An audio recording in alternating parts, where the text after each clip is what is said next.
Ok, bueno, vamos a continuar con la siguiente parte de ejercicios del 11 al 20. En el ejercicio número 11 se nos presenta una expresión con exponentes. Se nos presenta 2 a la 3 más 3 a la 0 sobre 3 a la 3 menos 3.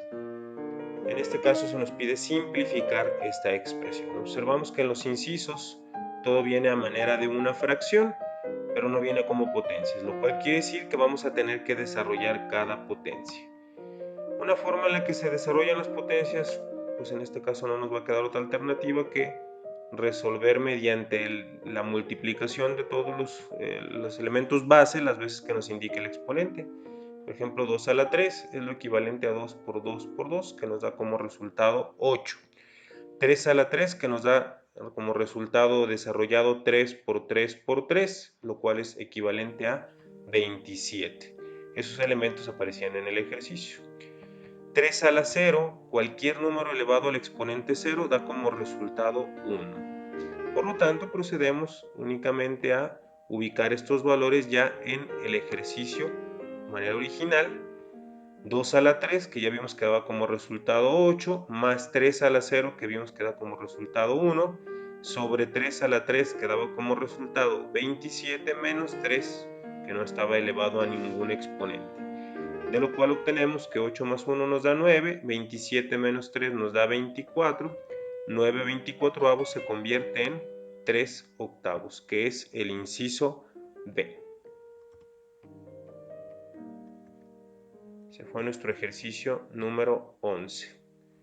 Algunos ejercicios los estoy dejando al final porque es necesario observar un poco más a detalle la figura que aparecía en el mismo. Pero los vamos a retomar, no hay ningún problema. Ejercicio número 2 es un problema de diagramas de Venn, que en algunos videos previamente ya habíamos hablado de estos diagramas donde se habla de intersecciones. Se nos dice que en una universidad 35% de los estudiantes de primer año toma el curso de español, 20% toma el curso de inglés, 10% toma ambos cursos, con lo cual hay que tener mucho cuidado porque este 10% ya está involucrado en este primer dato y en este segundo dato, es decir, del 35% que toma el curso de español, hay un 10% que ya está incluido aquí que también toma el curso de inglés. Hay que tener mucho cuidado con esa información. Si se selecciona al azar uno de los estudiantes de primer año, ¿cuál es la probabilidad de que no tome el curso de español ni el de inglés? Por acá ponemos nuestro diagrama y establecemos lo que les comentaba. Aunque en el problema se nos indicaba que 35% de los alumnos tomaban la clase de español, aquí pusimos 25% en esta parte del círculo porque este 10% que pertenece a los dos cursos, junto con este 25% de alumnos que solo toman español, nos hace el total de 35% que dice el problema que toman la clase de español, ¿sí? 35% toma español, 20%, que es este otro círculo, toma inglés. De ese 20%, 10 exclusivamente o solamente toman la clase de inglés y otro 10% toman tanto inglés como español. Quiere decir que este 10% de cierta forma está contado dos veces en la descripción del problema, pero hay que considerar que este 10% existe una sola vez en el alumnado.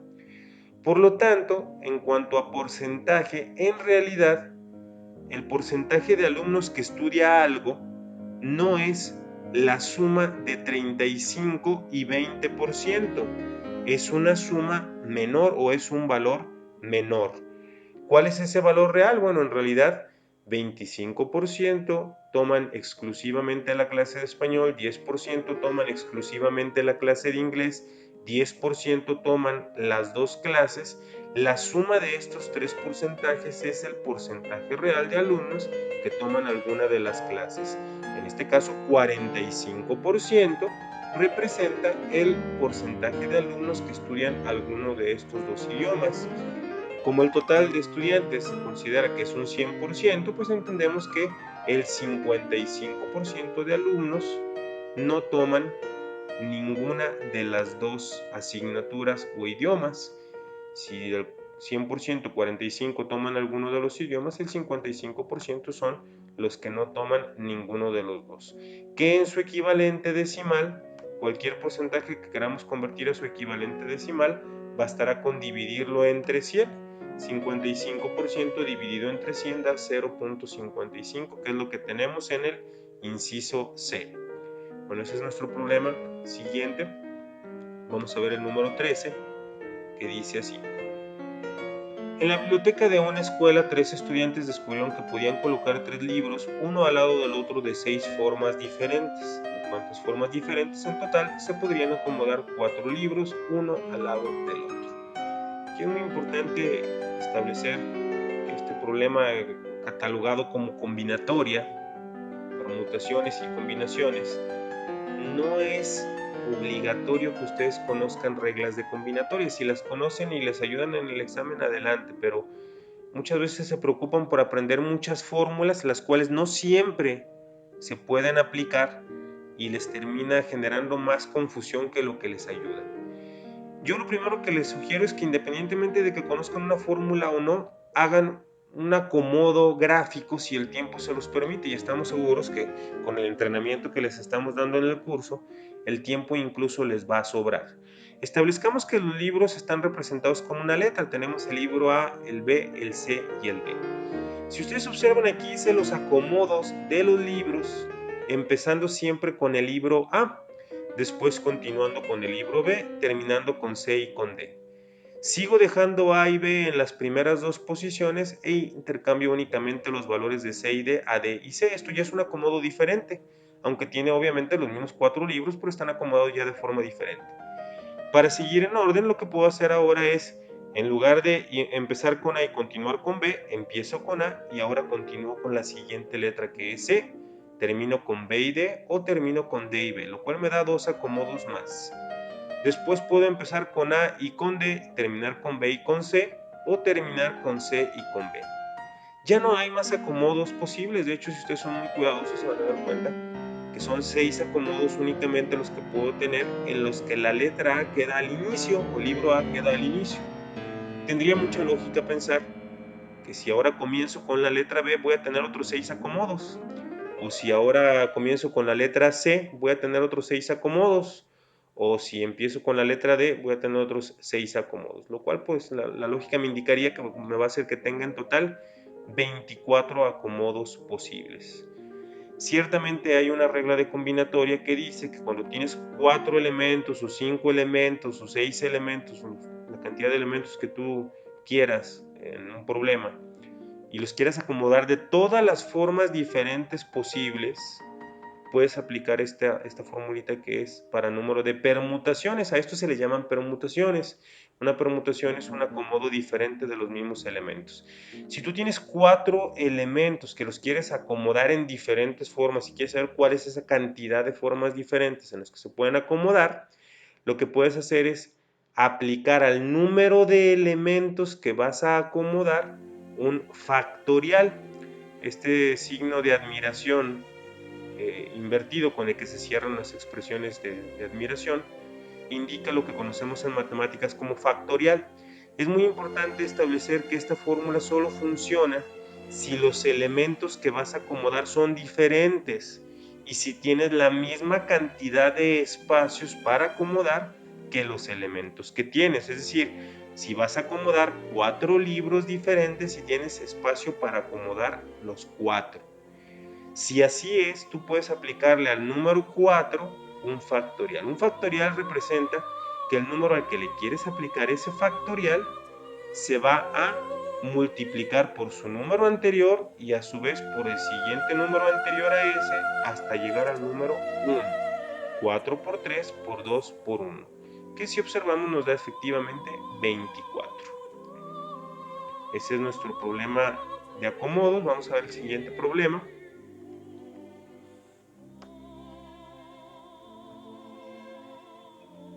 Bueno, aquí tenemos un problema que nos habla de factores primos. Bueno, aquí los factores primos hay que ser muy cuidadosos.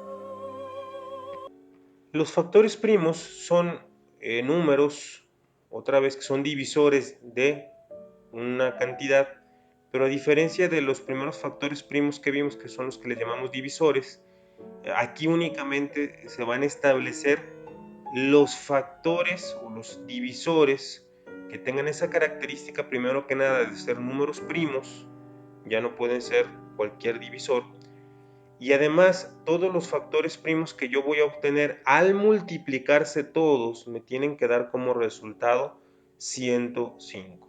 Se puede decir que es algo que también se suele conocer como descomposición de un número en sus factores primos, porque representamos aquellos números que multiplicados nos dan la cantidad que teníamos originalmente y que esta cantidad está expresada o estará expresada como la multiplicación únicamente de números primos. Ya nosotros habíamos visto previamente cuáles eran los números primos. Recordemos que empezamos con 2, 3, 5, 7, 11, 13, etc. La descomposición en factores primos siempre se hace, o una de las técnicas más bien con las que se puede realizar, es poner el número, el cual queremos descomponer en factores primos, y ver si se puede dividir entre el primer número primo que existe. En este caso, el primer número primo es 2. 2 no divide de manera exacta el 105. Como no se puede dividir entre 2, no lo ponemos del lado derecho de esta línea vertical, que es la que nos ayuda a hacer la descomposición. El siguiente número primo es 3. Observamos que 105 sí se puede dividir entre 3. Si se puede, ponemos el número 3, dividimos 105 entre 3 y nos da 35, ponemos el 35 debajo del 105. Posteriormente vemos si se puede seguir dividiendo este número que resultó entre 3. No se divide de manera exacta. Por lo tanto, analizamos el siguiente número primo, que es 5. Si dividimos 35 entre 5, nos da 7. Ponemos el 7 debajo del 35, volvemos a evaluar si el 7 se puede seguir dividiendo entre 5. Observamos que no. Por lo tanto, continuamos con el siguiente número primo, que es 7. Observamos si se pueden dividir este de aquí entre este 7 y claramente se pueden dividir. 7 entre 7 nos da 1. Cuando ya esto nos queda 1, lo que está a la derecha representa la factorización en números primos. Es decir, si yo multiplico 3 por 5 por 7 me va a dar 105. ¿Sí? Aquí lo estamos estableciendo. 3 por 5 por 7 nos da 105. 3 por 5, 35. Perdón, 3 por 5, 15. Por 7, 105. Nos están pidiendo el promedio de estos factores primos. Pues el promedio se obtiene mediante sumar una cantidad de elementos y dividir entre esta cantidad de elementos. Si sumamos 3 más 5 más 7 y dividimos entre 3 porque son 3 números, pues vamos a obtener ese promedio de los factores primos.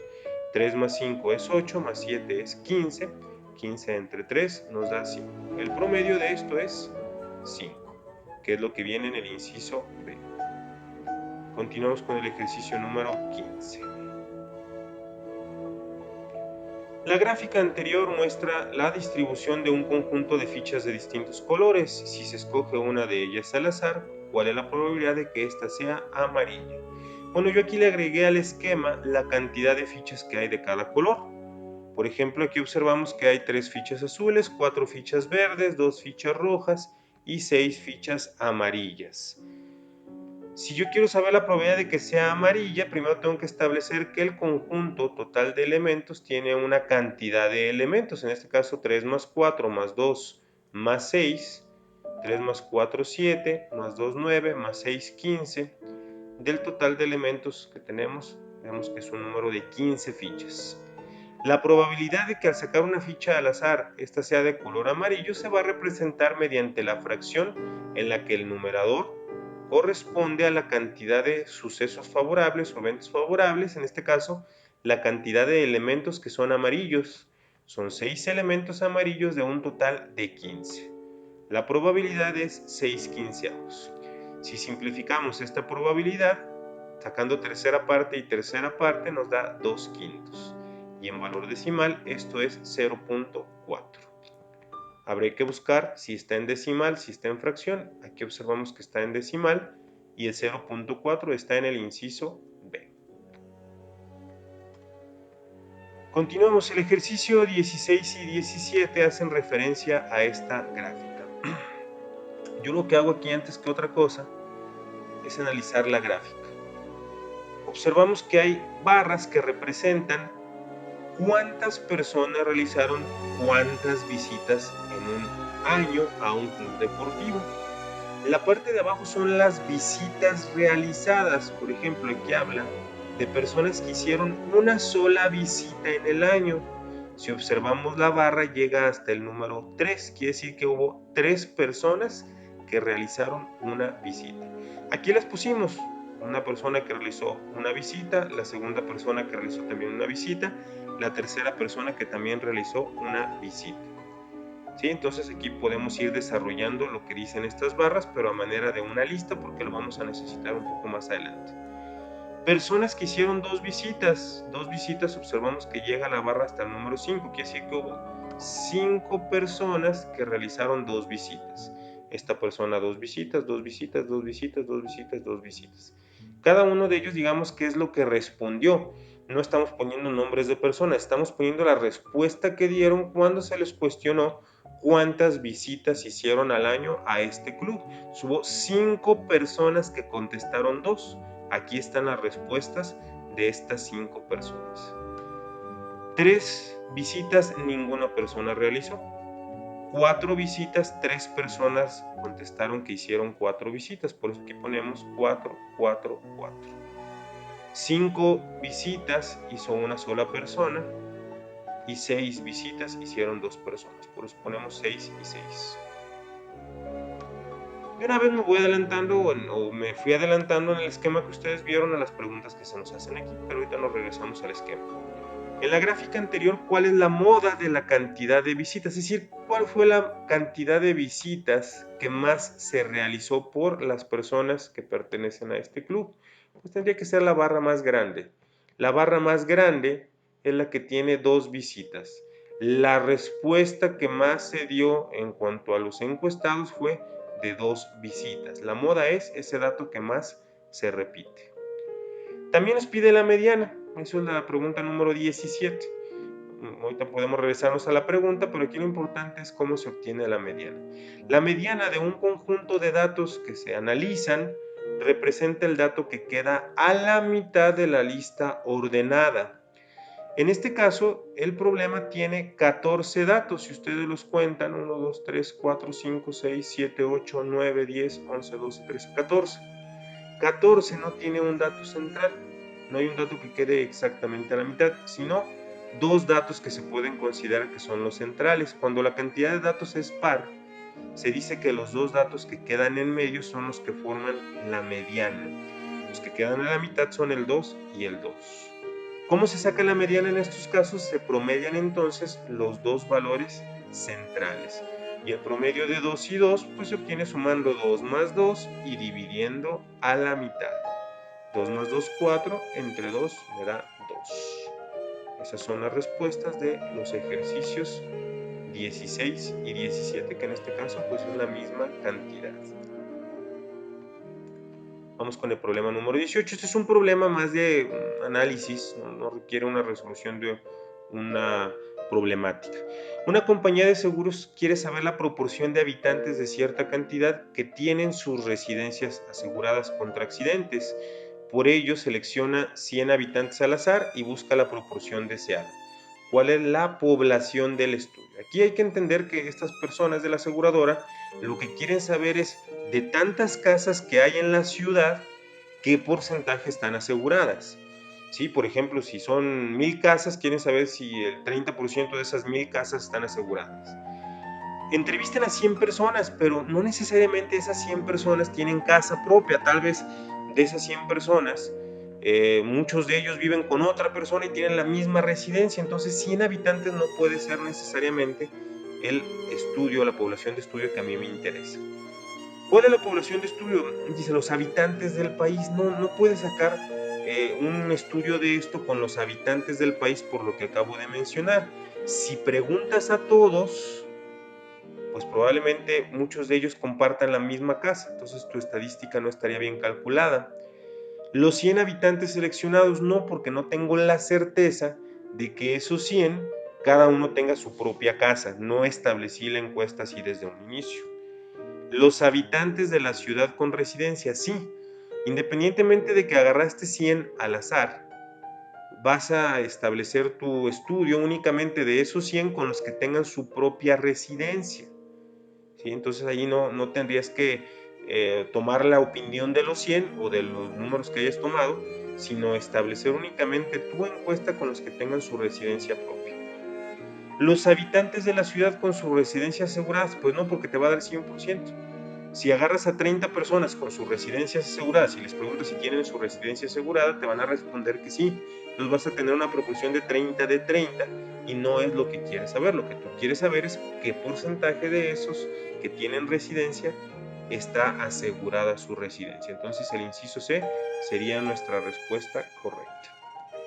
El problema 19 es muy capcioso porque aparentemente requeriría conocer el concepto de desviación estándar.